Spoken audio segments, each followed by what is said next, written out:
పుడుతుంది. కారణం ఏంటంటే అసలు ఏమాత్రం నోటీస్ లేకుండా హైడ్రా అనే ఒక భూతం అనాలా, మహమ్మారి అనాలా, ఒక శక్తి అనాలా వచ్చి ప్రస్తుతం నగరంలోని ప్రముఖ ప్రాపర్టీస్ అన్నిటినీ కూడా ధ్వంసం చేసే పనిలో బిజీగా ఉంది. మరి దీనికి పరిష్కారం ఏంటి? చాలామందికి నోటీసులు అందాయి. వాళ్ళు దాచుకున్న డబ్బులతో ఇల్లు కట్టుకుని చాలామంది ఇప్పుడు ఏం జరగబోతోందని ఒక ప్రశ్నతో ఉన్నారు. We have with us high court advocate Raviprakash garu. ముఖ్యంగా ఈ ల్యాండ్ సెటిల్మెంట్స్ విషయంలో కావచ్చు, ల్యాండ్ డిస్ప్యూట్స్ విషయంలో వారు నిష్ణాతులు, నిపుణులు. రవిప్రకాష్ గారు నమస్కారం. Thank you sir for joining us. So HYDRAA అనే ఈ బాడీ అసలు ఎలా కాన్స్టిట్యూట్ అయింది, జరుగుతున్నది వాట్ ఈస్ హ్యాపెనింగ్ చెప్పండి సార్. ఒక మంచి పరిణామం అండి ఇది. అంటే వాటర్ బాడీస్ మీద, చెరువుల మీద ఆక్యుపై చేసుకొని కట్టడం illegal, no doubt about that. కానీ process how we should deal with those things అన్నది point. 2005 the disaster management act 2005లో it is a basic foundation అండి ఫర్ ఆల్ దీస్ థింగ్స్. ఆ యాక్ట్ ప్రకారం there are 3 organizations, 3 agencies, 3 authorities are created. One is National Authority, Disaster Management Authority. Number 2 is State Disaster Management Authority. Number 3 is District Disaster Management Authority. Only these 3 organizations, authorities are framed under this act. Section 14, Section 18, Section 24 deal with those organizations and authorities. అవును. National లెవెల్లో ఏదైనా disaster జరుగుతుంది దాన్ని management ఏంటంటే deal చేయాలి. State లెవెల్లో ఎలా deal చేయాలి, స్టేట్ మెకానిజం ఎలా ఉంటుంది, దాని ప్రాసెస్ ఎలా ఉంటుంది. This is an integrated and continuous process dealing with a disaster management. Right. State లెవెల్లో వచ్చినప్పుడు ఇప్పుడు హైడ్రా అన్నది ఇప్పుడు ఎక్కువగా మనం వింటున్నాం. ఈ చెరువుల మీద కట్టిన వాటిని, వాటర్ బాడీస్ మీద కట్టిన వాటిని కూల్ చేయడం జరుగుతుంది. Whether HYDRAA is created as per the act or not, that is point. Okay, అంటే ఏమిటి హైడ్రా అన్నది స్టేట్గా ఇప్పుడు Hyderabad is it a state or district? Is a district or state? Whether it comes under the state or it comes under the district అన్నది first ప్రాథమికమైన అండి ప్రశ్న. GHMC act ఉందండి, ఒక యాక్ట్ ఉంది, GHMC, formation of greater municipal Hyderabad municipal corporation. It's an act, 1955 act ఉంది. Corporation was created like that. Is there any act creating Hydraa? లేదంటారా? No such act. All things and all activities dealing with management, disaster management are covered by act 2005. Act 2005 deals with only 3 organizations, 3 authorities.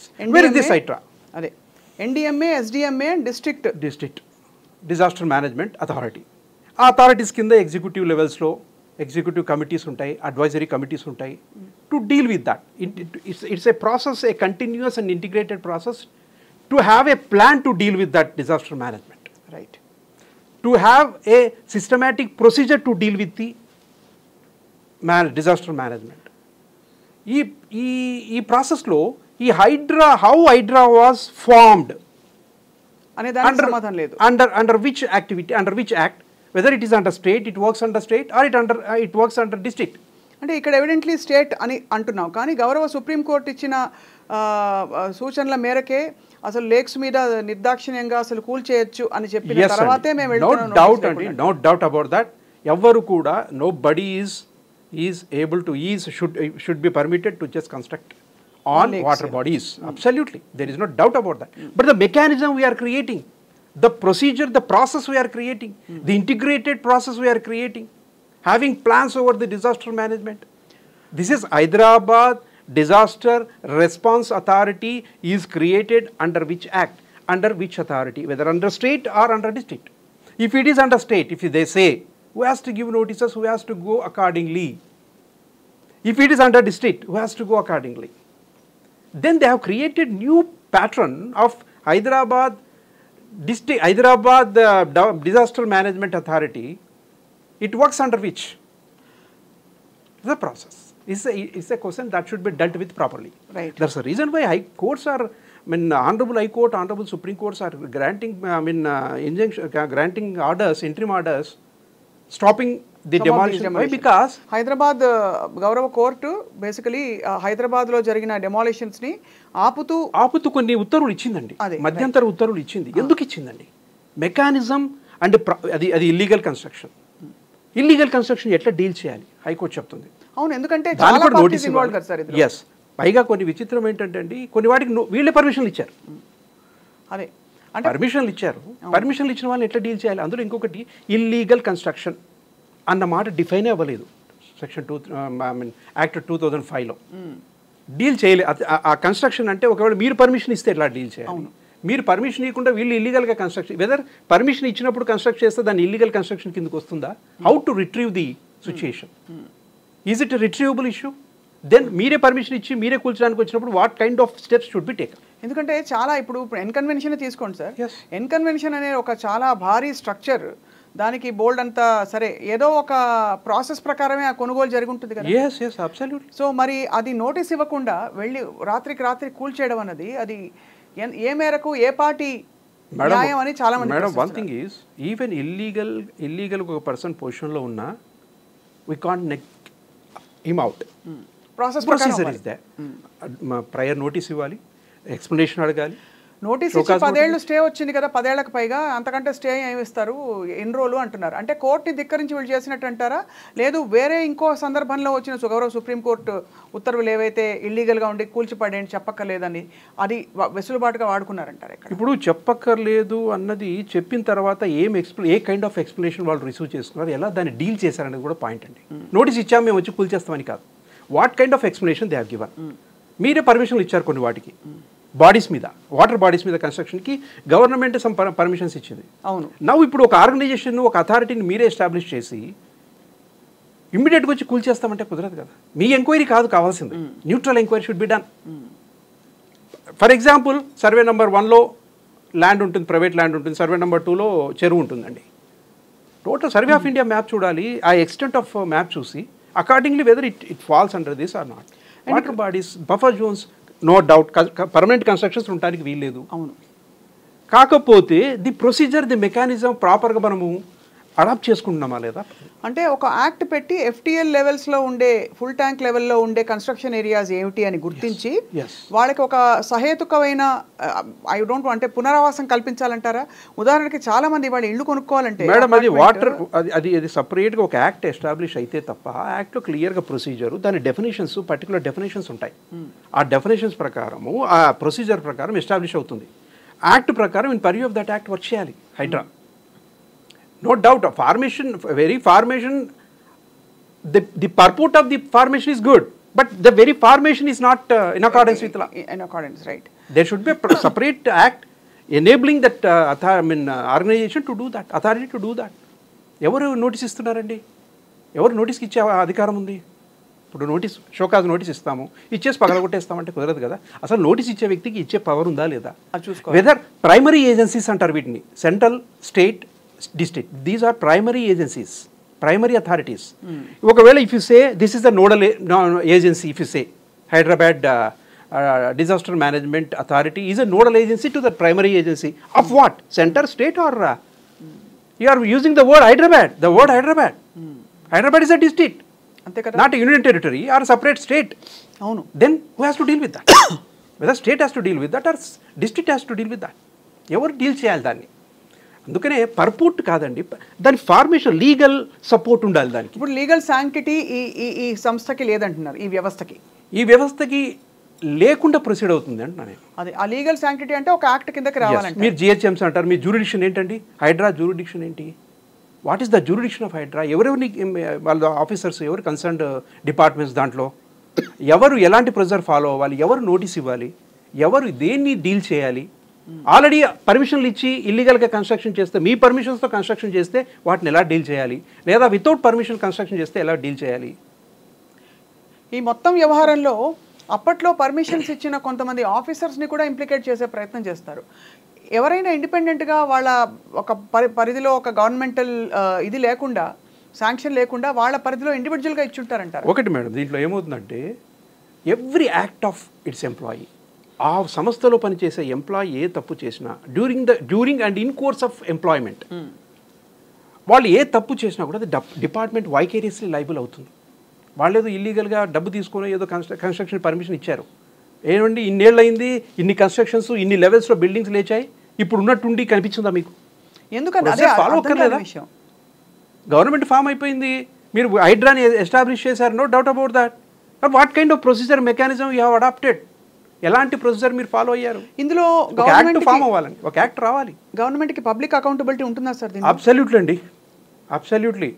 వాళ్ళు ఇష్టం వచ్చినట్టుగా organisation maintain చేయడం కాదు, అది procedure ప్రకారం ఉండాలి, as per act రావాలి. యాక్ట్ 2005లో నుంచి వచ్చిన ఇది సపరేట్ యాక్ట్ రావాలి. మీరు జిహెచ్ఎంసీ అని ఒక యాక్ట్ తయారు చేశారు, అవును. అలాగే ఇది కూడా ఒక యాక్ట్ రావాలి. యాక్ట్ వచ్చి ప్రొసీజర్ రావాలి, డెఫినేషన్స్ రావాలి, ప్రొసీజర్ ఎవరు నోటీస్ ఇవ్వాలి, ఎలా నోటీస్ ఇవ్వాలి, ఏం చేయాలనేది రావాలి. రాకుండా నోటీసులు ఇచ్చేస్తాం, మేము వచ్చి పగలగొడతామంటే, but intention is good. Yes, we should save the water bodies. Yes, ఇన్ని వరదలు రావడానికి, ఇన్ని పరిస్థితులు రావడానికి ఎవరండి కారణం? ఇండైరెక్ట్గా మీరు కూడా కారణమే. Government is also responsible for this. Your offices are responsible. అవును, you are involved in that. You are supporting the illegal constructors, అంతే కదా, ఇంప్లాయిడ్గా. So both are colluding with each other and spoil the environment. That's what my objection. ఇప్పుడు సరే మెడనొప్పికి మోకాలు మందేస్తే మోకాలు నొప్పి వచ్చినట్టు, ఇప్పుడు ఏదో లేక్స్ని సేవ్ చేసే కార్యక్రమం గొప్ప కార్యక్రమం, ఉద్దేశం బాగుంది, అంతా బాగుంది. దానివల్ల ఇప్పుడు the extent of this FTL లెవెల్స్లో ఉండే ఏరియా ఎంత, ఆ ఏరియాలో ఎవరెవరు ఎగ్జెంప్ట్, ఎవరెవరిని పట్టుకోవాలి, ఎందుకు పట్టుకోవాలి, ఒకవేళ పట్టుకున్న వాళ్ళల్లో ఎండ్ యూజర్స్ అమాయకపు ప్రజలు ఉంటే కనుక, ఉదాహరణకి డబ్బులు ఇప్పుడు ఒక ఫిల్మ్ స్టార్ యాక్టర్ గురించి మాట్లాడితే ఆయన లాస్ కూడా లాసే, కానీ ఇమీడియట్ ఉండకపోవచ్చు ఒక ఇది దాని రామిఫికేషన్స్. కానీ ఇక్కడ కన్స్యూమర్స్ ఇల్లు కొనుక్కుంటున్నారండి, వాళ్ళకి ఏమవుతుంది, వాళ్ళ రైట్స్ ఏమవుతాయి? చూడండి, ఇంత అలౌ చేసి, ఇంత ప్రొసీజర్, ఇంత ఇల్లీగల్ యాక్టివిటీ అలౌ చేశారు. అది ఇల్లీగల్ యాక్టివిటీ అని నువ్వు డిఫైన్ చేస్తున్నావు, లేబుల్ వేసావు ఇల్లీగల్ యాక్టివిటీ. ఇంత సిచ్యువేషన్కి వెళ్ళిపోయిన తర్వాత ఇప్పుడు వచ్చి నేను పలగొట్టేస్తా అంటే ఎంతోమంది లైఫ్స్ ఇన్వాల్వ్ అయి ఉంటాయి. సమ్ పర్సన్స్ ఇన్నోసెంట్గా పర్చేస్ చేసి ఉంటారు. నువ్వు పర్మిషన్ ఇస్తేనే కట్టాడా లేకపోతే ఇవ్వకుండా కట్టాడా పక్క పెడితే, ఇంత జరుగుతుంటే మీకు కనపడదా అండి అథారిటీస్కి? ఎప్పుడు యాక్షన్స్ తీసుకోవాలి? 2005లో యాక్ట్ వచ్చింది. యాక్ట్ ప్రకారం ఈ ఆర్గనైజేషన్స్, ఈ అథారిటీస్ వచ్చాయి. అకార్డింగ్లీ ఎలా యాక్షన్ తీసుకోవాలనేది లేదా మీకు తెలీదా? 20 years పైగా అయిపోయింది, మరి you don't take an action. సడన్గా you came forward and doing something. And I mean creating some organization immediately. Who is an authority? Who is a principal authority for this? Hydra. Hydra itself is a principal authority or primary agency?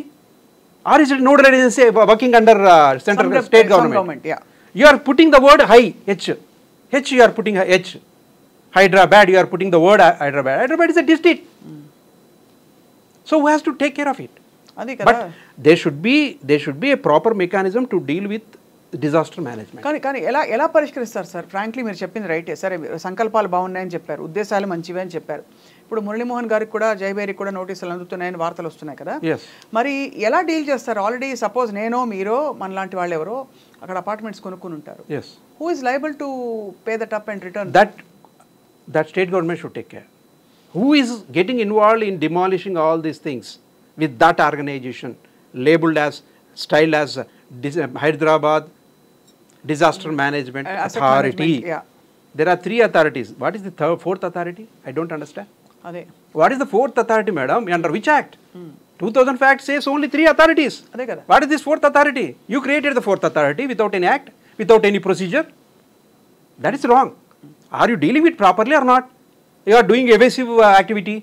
Now we are doing it, but they are getting injunctions, court orders, interim orders, and stopping us from doing good things. They are exposing like that. No, should not be like that. There should be proper procedure.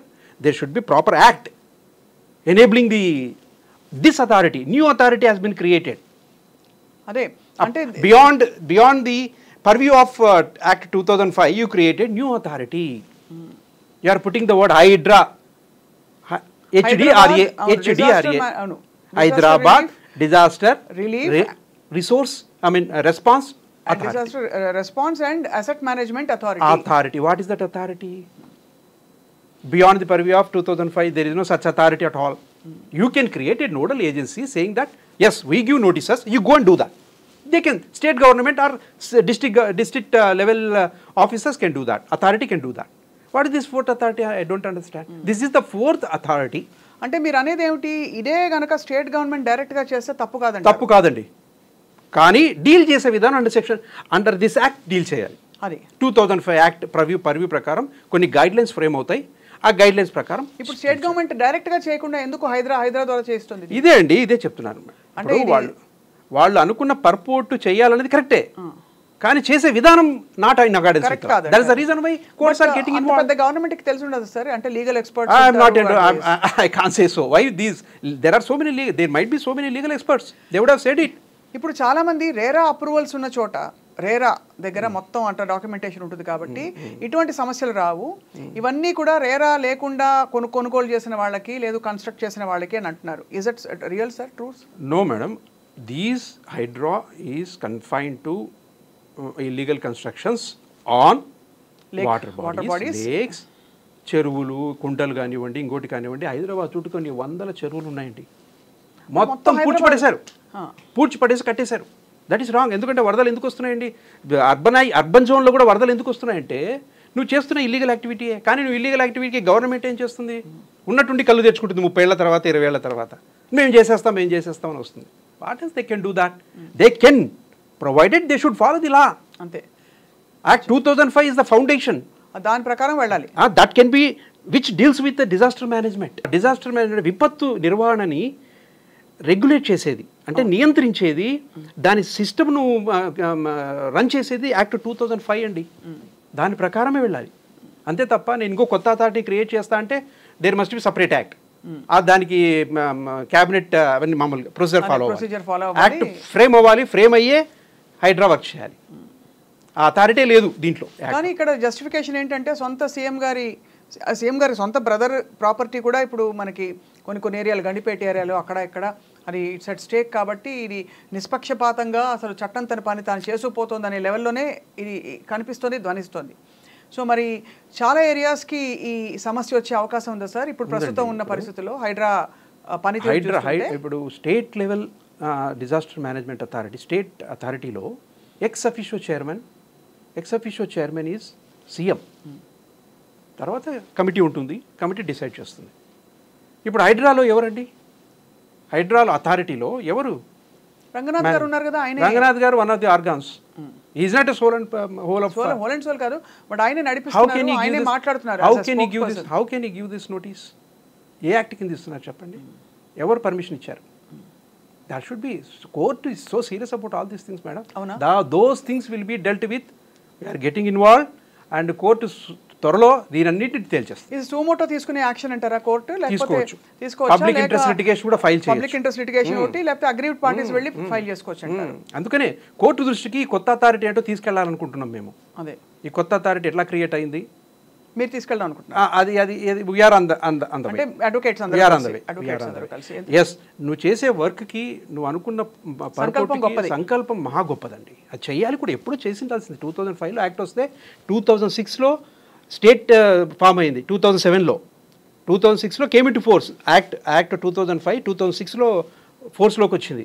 2007లో section 14 and different provisions add అయ్యాయి. అంటే state లెవెల్లో form అయింది authority, district లెవెల్లో authorities form అయ్యాయి, central లెవెల్లో authorities form అయ్యాయి. ఏ దానికి ఒక్కొక్క పర్వ్యూ ఇచ్చారు, ఒక్కొక్క జ్యూరిడిక్షన్స్ ఇచ్చారు, ఒక విధానం ఇచ్చారు 2005 యాక్ట్లో. ఇంకా there is no such act, only 2005 act which alone regulates. ఇప్పుడు ఈ పెద్ద బడాబాబులందరూ కొనుక్కున్న ఈ ల్యాండ్స్ అన్నీ కూడా, వెదర్ ఇట్స్ ఫర్ పెద్ద రియల్ ఎస్టేట్ గ్రూప్ కన్స్ట్రక్షన్కి కావచ్చు, ఇలాంటి మనకి ఎన్కన్వెన్షన్ ఇప్పుడు బదలైపోయింది కాబట్టి మనం ఓపెన్గా మాట్లాడచ్చు. వాళ్ళు ప్రొక్యూర్ చేసినప్పుడు ఎవరి దగ్గర నుంచో తీసుకుని ఉంటారు కదా, అది how did that happen? Madam beyond అంటే కొద్దిగా నేను బయటకు వెళ్తున్నాను మీరు అనుకోకండి. చట్టం అనేది సింహం లాంటిదండి. సింహానికి 3 లక్షణాలు ఉంటాయి. శబ్దానికి భయపడదు, అది చిన్నదే. ఏనుగు దానికంటే పెద్దది, పులి దానికంటే యాక్టివ్. కానీ సింహం ఎందుకు రాజు అది శబ్దాలకు భయపడదు, స్ట్రైట్గా వెళ్తుంది. శబ్దం వస్తే చూసి లెక్క లేకుండా వెళ్ళిపోతుంది. ఏనుగు పారిపోతుంది, పులి పారిపోతుంది. సింహం అలాంటిది కాదు. సింహం ముందుకు నడిచిందంటే వెనక్కి తిరిగి చూడదు. చట్టం అలాంటిది. చట్టం ఒక సింహం లాంటిది. Law is a lion according to me. అది నిర్దేశించే విధానాలు, నిర్దేశించే పద్ధతులు ఫాలో అవ్వాలి తప్ప కోర్ట్స్ ఎందుకండి ఆర్డర్స్ ఇస్తాయి? ఇంట్రీమ్ ఆర్డర్స్ ఎందుకు ఇస్తున్నాయండి కోర్ట్స్? అంటే గవర్నమెంట్ మంచి పని చేస్తుంటే court no no no no చేయొద్దు అంటుందా? ఇప్పుడు ఎక్కడెక్కడ ఇంటర్మ్ ఆర్డర్స్ ఇచ్చారు రవి గారు? There are so many cases madam. అంటే ఈ ఎఫ్టీఎల్ లెవెల్స్ సంబంధించి మీరు ఎలా ప్రిజర్వ్ అవుతారు? ఈవెన్ ఇల్లీగల్ యాక్టివిటీ అయినా సరే మీరు నోటీస్ ఇవ్వాలి. ఎవరు నోటీస్ ఇవ్వాలి, ఎలా నోటీస్ ఇవ్వాలి, ఏ విధంగా వెళ్ళాలని చెప్తుంది high court.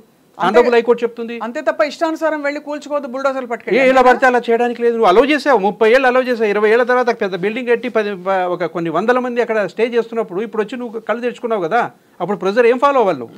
What are the remedies available to those people who are innocent, who have innocently purchase? ఎవరైతే అమాయకంగా పర్చేస్ చేశారు, లా తెలియకుండా ఇంకో తెలియకుండా పర్చేస్ చేశారు, అది ఎఫ్టీఎల్ కూడా తెలియదు బిల్డరు. అందుకనే సుప్రీంకోర్టు రీసెంట్గా ఆనరబుల్ సుప్రీంకోర్టు ఏం చెప్పిందంటే ఎలాంటి సమస్యలు వచ్చినప్పుడు builder owner both are responsible అని చెప్పింది. ఇప్పుడు ఇలాంటి పర్మిషన్లో ఒకవేళ పర్మిషన్లు ఇవ్వకపోతే కన్స్ట్రక్షన్ జరుగుంటే అది తెలుసుకొని తీసుకోవాల్సిన బాధ్యత ఉంది. ఒకవేళ పర్మిషన్లు వచ్చి ఉంటే ఇన్నోసెంట్ పీపుల్ చాలామంది ఇన్వాల్వ్ అవుతారు. పర్మిషన్లు వచ్చాయి, ఎఫ్టీఎల్ కాదేమో, లేకుంటే వాటర్ బాడీ కాదేమో అని వస్తారు. సో అలాంటప్పుడు ఎలాంటి రెమెడీస్ అవైలబుల్గా ఉంటాయి వాళ్ళకి? వీళ్ళు ఎలాంటి వాటికి స్టెప్ తీసుకోవాలి గవర్నమెంట్? ఈ ఎఫ్టీఎల్కి కూడా సరైన కొలమానం ఉందండి. అంటే ఎప్పుడు ఎఫ్టీఎల్, ఎలాంటి ఎఫ్టీఎల్? సర్వే ఆఫ్ ఇండియా ఉంది. సర్వే ఆఫ్ ఇండియా మ్యాప్లో మనం వెళ్ళి చూస్తే అసలు ఒరిజినల్ చెరువు లెంత్ ఎలా, ఏరియా ఎలా ఉంటుంది, ఎక్కడెక్కడ హెవీ రెయిన్స్ పడినప్పుడు ఎలా స్ప్రెడ్ అయ్యాయి, డిఫరెంట్గా మనకి చాలా ప్లాన్స్ దాంట్లో ఉంటాయి. ఈరోజు వర్షం పడదు, ఒక 10 ఏళ్ళు వర్షం పడదండి, 10 ఏళ్ళు జలాశయం నిండదు, అప్పుడు ఏముంటుంది? ముంచేస్తారు. ఇంకా ఇప్పుడు దుర్గం చెరువు అండి, దుర్గం చెరువు చాలా పెద్దది, కట్టేశారు అక్కడ కూడా. ఇప్పుడు రేపు అది కూడా ఉంది. దుర్గం చెరువు దగ్గర ఇది 20-25 చెరువుల మీద డైరెక్ట్ కట్టేశారండి ఇల్లు, కన్స్ట్రక్షన్స్. వాళ్ళు మూర్ఖులు అయితే వీళ్ళు మూర్ఖులే. వాట్ ఐఎమ్ సెయింగ్ ఈజ్, కానీ మూర్ఖుల్ని తీయడానికి ఒక ప్రాసెస్ ఉంటుంది అంటున్నారు. ఎస్, అదే అందుకనే కోర్టు కొరడాలు జులిపించేది. ఎందుకంటే ఎవరిని లెక్క చేయదు, లా ముందర ఎవ్వరు కాదు, చిన్న పెద్ద ఏముండదు, ఉతికేయడమే. కొరడా జులిపిస్తుంది హైకోర్టు. ఎస్, మీరేం చేస్తున్నారు? మీరు మంచి చేస్తున్నారా లేకపోతే ఏం చేస్తున్నారు? ఇప్పుడు కోర్టు ఆపితే మమ్మల్ని కోర్టు ఆపిందండి, లేకపోతే మేము ఇంకా మంచి పనులు చేసేవాళ్ళు, అది కాదు. మీరు మెకానిజం ప్రాపర్గా అకార్డింగ్ టు లా ఎస్టాబ్లిష్ అవుతే, అకార్డింగ్ టు చట్టబద్ధమైంది అయితే, మీ వ్యవస్థ చట్టబద్ధమైంది అయితే ఎందుకు కోర్టు ఇంటర్ఫియర్ అవుతుందండి? కోర్టు ఎందుకు మీకు కలగజేసుకుంటుంది ఈ విషయాల్లో? మీలో లోపం ఉంటేనే కోర్టు ఇన్వాల్వ్ అవుతుంది సరిచేయడానికి. సింహం లాంటి చట్టాన్ని కాపాడి రక్షించగలిగేది న్యాయస్థానాలే. అంతే. ఎస్. సో ఇప్పుడు అయితే మీరు అన్నట్టు దీనికి రిలీఫ్ ఏంటి సార్? ఇప్పుడు కన్జ్యూమర్స్ చాలామంది ఆందోళన పడుతున్న వాళ్ళు ఆల్రెడీ ఇల్లు, అంటే మనకి చాలా ఏరియాస్, కోకాపేట, గండిపేట, మీరు చెప్పినట్టుగా సరూర్ నగర్, ఒక అటు సైడ్ ఇంకా వేరే సమస్యలు, ఇంకా అలా మీరు చెప్పినట్టు దుర్గం చెరువు ఇటువైపు. సో వీటన్నిటికీ what is the remedy for all this? నాకు తెలుసండి, ఆనరబుల్ హైకోర్టు కూడా ఇందులో గైడ్లైన్స్ ఫ్రేమ్ చేసే అవకాశం ఉంది. అసలు యాక్చువల్గా state government, central government, district level authorities కూడా కోఆర్డినేట్ చేసుకోవాలి. ఒక డిస్ట్రిక్ట్లో మనం డీల్ చేస్తున్నప్పుడు ఎలా గైడ్లైన్స్ ఫ్రేమ్ చేసుకోవాలి, ఎలా డీల్ చేయాలి, ఈ అథారిటీ మనం అకార్డింగ్ టు లా అంటే చట్టబద్ధమైందా కాదా, మనం ఏర్పాటు చేస్తున్నాం, మంచి పర్పస్ కోసం ఏర్పాటు చేస్తున్నాం, ఇది ప్రాపర్ మెకానిజం ఉందా, ప్రాపర్ సిస్టంలో ఉందా, లా పరంగా జరిగిందా లేదా అని చెక్ చేసుకోవాలి. చేసుకోకపోతే డెఫినెట్గా అంటే ఇది మళ్ళీ పగలగొట్టే మేము డెమాలిష్ చేసాము, అది చేసాము, ఇది చేసాము అన్నా కూడా చట్టబద్ధత లేకపోతే హైకోర్టు విల్ టేక్ కేర్. అంతే అంటారు. ఎస్. దీనికి ఇంతవరకు ఉన్న దానికి చట్టబద్ధత లేదు అని చెప్పి మీరు ఒక వకీల్గా, ఒక హైకోర్టు అడ్వకేట్గా, ల్యాండ్ డిస్ప్యూట్స్ అండ్ ఈ సివిల్ మ్యాటర్స్లో ఎస్పెషల్లీ ఉండే ఒక ఎక్స్పర్ట్గా మీరు చెప్తున్నారు. అబ్సల్యూట్లీ అండి, రైట్, అబ్సల్యూట్లీ. అది ఆ మెకానిజం ఎందుకు వాళ్ళు అలవ్ అయిందో నాకు అర్థం కాదు. ఇప్పుడు రంగనాథ్ గారు కానీ, కమిషనర్ గారు కానీ, ఈరోజు రంగనాథ్ గారు, రేపు ఇంకొకరు commissioner. Chair is important, not the person who sits on chair. వాళ్లకు ఆ అథారిటీ ఎలా వచ్చిందో నాకు అర్థం కావట్లేదు. నేను ఎక్కడ యాక్ట్ అంతా చదువుతున్నా, యాక్ట్ మొత్తం చూస్తున్నా, మేము డీల్ చేస్తున్నా, మాకు ఎక్కడ ఈ అథారిటీ, కొత్త అథారిటీ మాకు యాక్ట్లో లేదు. అలాంటప్పుడు కొత్త యాక్ట్ తయారు చేయండి, తయారు చేయి, అప్రూవ్ తీసుకోండి, గవర్నర్ పర్మిషన్ తీసుకోండి, యాక్ట్ని ఇంప్లిమెంట్ చేయండి. అప్పుడు అందరూ అప్పుడు మోకాలు నొప్పి రెండు రాకుండా చూసుకోండి. ఇప్పుడు ఎందుకంటే సరే ఒక మంచి చేయబోయి ఆ మంచి చేయడానికి వెళ్తూ చాలా మందికి ఏ సిటిజన్స్ కోసం అయితే ఆ బెటర్ హైదరాబాద్ అని అనుకుంటున్నారో, పర్యావరణం కోసం, లేక్స్ కోసం అని, large section of people will be affected if they go ahead ruthlessly like this. Yes. అంతేనా? Yes. Right. ఇప్పుడు మనం తీసుకునే మెజర్మెంట్స్ ఒక మంచి పర్పస్ కోసం అయితే అది కూడా చట్టబద్ధంగా ఉండాలి. అంతే. చట్టబద్ధం లేకుండా నేను ఇష్టం వచ్చినట్టు నేను మంచిగా చేస్తా అంటే కుదరదండి. ఒక ఫ్రేమ్ ఉంది, ఒక లా ఉంది. రైట్. ఆ లా పరంగా మనం వెళ్ళాలి తప్ప నేను సొంతంగా నిర్ణయం తీసుకుంటే దానివల్ల మంచి రిజల్ట్ వస్తుంటే చాలా ప్రాబ్లం. కోర్స్ ఈరోజు అన్ని ఆర్డర్స్ ఇవ్వడానికి కారణం అదే. సో చాలా విషయాలు హైడ్రా దూకుడుతనం కాస్త ఆగుతుంది ఇప్పుడు. అబ్సల్యూట్లీ అండి, అబ్సల్యూట్లీ. మంచి పని చేస్తున్నందుకు ఇప్పుడు ఆపితే అదే కదా, ఇప్పుడు ఎందుకంటే ఆ ప్రవాహాన్ని ఆపితే మంచి పని ఆపేశారంటారు. మామూలు జనాలకి, సాధారణమైన జనానికి ఏం అంటే తెలుస్తుంది? వాళ్ళ ఇల్లు లేనంత వరకు చాలా మంది చెప్తారు, వాళ్ళ ఇంటి దాకా వస్తే అందరికీ అప్పుడు తెలుస్తుంది. అంటే ఇదేదో again we are not justifying the illegal construction sir, but definitely the ruthless manner in which this body is proceeding is very alarming. చాలా. ఇప్పుడు మీరు ఒక మాట, ఇల్లీగల్ కన్స్ట్రక్షన్ అంటే ఏంటండి, డెఫినేషన్ ఉందా? అంటే కట్టకూడని చోట, లేదు కన్స్ట్రక్షన్స్ కోసం ఇవ్వకూడని. మేడం మన సొంతంగా మనం డెఫినేషన్ ఇవ్వకండి, యాక్ట్లో ఎక్కడను. యాక్ట్లో లేదు. అంటే మీరు ఏమి illegal construction according to you? అంటే అక్కడ నీళ్లు ఉండాలి కదా, నీ ఇల్లు ఎలా ఉంది, నీళ్లు ఎంతవరకు ఉండాలి, ఎక్కడ ఉండాలి, ఏమి ఉండాలి, కాంప్రహెన్సివ్ ఎంక్వైరీ రిపోర్ట్స్ ఉన్నాయా? లేవుగా. అదే కదా మేడం, ఎప్పుడైతే డిఫైన్ అవుతుందో. అందుకని మీరు జనరల్గా చట్టాల్లో యాక్ట్లో సెక్షన్ 2 అని ఒకటి ఉంటుంది, దాంట్లో అన్ని డెఫినేషన్ క్లాజెస్ ఉంటాయి. లాస్ట్కి వచ్చేసరికి ఆ సెక్షన్స్, ప్రొవిజన్స్ ప్రొటెక్ట్ చేస్తాయి యాక్ట్ని. చాలా ఫెంటాస్టిక్ అండి ఇది. కేవలం హ్యూమన్ తయారు చేశాడు అనుకుంటారు ఈ చట్టాలన్నీ. హ్యూమన్ ఇంటర్వెన్షన్ కాదు, గాడ్స్ ఇంటర్వెన్షన్ కూడా ఉంటుంది చట్టాల్లో. అదే ఒక చట్టబద్ధత ఉందంటే ఎంతోమందికి ఉపయోగకరమైన విషయం అది. అవును. సో డెఫినేషన్ బట్టి ప్రొవిజన్స్ ఉంటాయి, ప్రొటెక్ట్ చేస్తుంటాయి డెఫినేషన్స్ని. అంతేగాని డెఫినేషన్స్ ఒక విధంగా, అంటే దాని నిర్వచనాలు ఒక విధంగా ఉండి, అదే అక్రమ కట్టడము అన్నదాన్ని నిర్వచించండి. ఇది అక్రమ కూల్చడం అవుతుందా? నేను ఆ మాట అనాల్సి వస్తుంది ఇప్పుడు. అక్రమ కూల్చడం, కట్టడం అన్నదాన్ని. అక్రమ కూల్చడం అంటే క్రమం లేకుండా. అక్రమ అంటే ఏంటి? క్రమం లేని. అంటే మీ కూల్చే వ్యవస్థకి చట్టబద్ధత ఉందా లేదా లేదని మీరు నిర్ధారణగా చెప్తున్నారు. ఒక ఐఎమ్ రెడీ అండి, I'm ready to fight on that. అంతే. నువ్వు మంచి పని చేయబోతున్నావు, సపోర్ట్ చేస్తాం మేము. ఎస్, బట్ చట్టబద్ధత తీసుకురావాలి, చట్టబద్ధతగా యాక్ట్ రావాలి, సపరేట్ యాక్ట్ రావాలి, నువ్వు చట్టబద్ధంగా వెళ్ళు.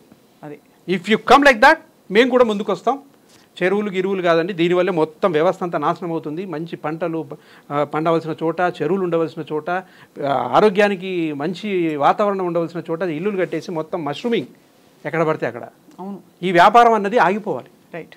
కానీ ఎలా ఆపాలి అన్నది ప్రొసీజర్, దానికి ఒక పద్ధతి ఉంటుంది. సో ఫైనలీ సార్, ఈ డెవలప్మెంట్స్ వల్ల రియల్ ఎస్టేట్ కొంచెం హైదరాబాద్ చుట్టుపక్కల ప్రాంతంలో స్లో డౌన్ అవుతుందా? రియల్ ఎస్టేట్ అండి ఇప్పుడు అంటే స్లో డౌన్ అవుతుందంటే మన అర్థం ఏంటంటే మొత్తం చెరువుల మీద కట్టేశారు, మొత్తం వాటర్ బాడీస్ మీద కట్టారు, మొత్తం బఫర్ జోన్లో కట్టారు. అలా అని కాదు, బట్ ఆందోళనలు అయితే ఉంటాయి కదా. ఇప్పుడు సడన్ గా ఇప్పుడు ఇల్లు కొనాలనుకోండి, ఇదివరకు ఈజీగా సరే బాగుంది మంచి ప్రైస్కి వచ్చింది కొనేసేవాళ్ళు. ఇప్పుడు 10 సార్లు ఆలోచించాలి, కింద చెరువు ఉందా, మంచిదే కదండి, వాడికి రైట్ ఉందా, కరెక్ట్గా అమ్ముతున్నాడని కాకుండా జియోలాజికల్ థింగ్స్ కూడా ఎవాల్యుయేట్ చేసుకోవాలి. అంటే కరెక్ట్ బఫర్ జోనా, ఇది జోనా, వాటర్ జోనా, వాటర్ బాడీయా, ఇవన్నీ కూడా చూసుకోవాలి కదా. అవును, అవన్నీ చూసుకోకుండా మనం కొనడం అబ్సల్యూట్. ఇది మనకు అవేర్నెస్ కూడా. అదే ఒక చట్టబద్ధత లేదన్నదే తప్ప ఇదంతా మనకు అవేర్నెస్. అంతే. దీన్ని బట్టి మనం అన్ని రకాలుగా చూసుకుని ఒక చోట కొంటాం మనం. ఇప్పుడు ఎస్పెషల్లీ రంగారెడ్డి కానీ ఈ చుట్టుపక్కల హైదరాబాద్ చుట్టుపక్కల ఏరియాలో 100 చెరువులు బూట్ చేశారు, 100 చెరువుల మీద కట్టేశారు, బిజినెస్లు చేశారు వాటి మీద, కమర్షియల్ యాక్టివిటీస్. బట్ కొత్త చెరువులు పుట్టుకొచ్చాయి, మిషన్ కాకతీయ కింద బోల్డ్ అని చెరువులు ఉన్నాయి. అసలు కళకళ సస్యశ్యామల ఏదైతే నోటిఫై అయి ఉంటాయండి, నోటిఫై అయి ఉంటాయి. దిస్ ఈజ్ చెరువు, this is Kunta, this is జలాశయము, this is ఆ నోటిఫై అయి ఉన్న వాటి మీద ఏమి కట్టడానికి వీల్లేదు. రైట్. ఒకప్పుడు ఆ గవర్నమెంట్ ఉంటే అంటారు, ఆఫీసర్ ఉంటే అంటాడు,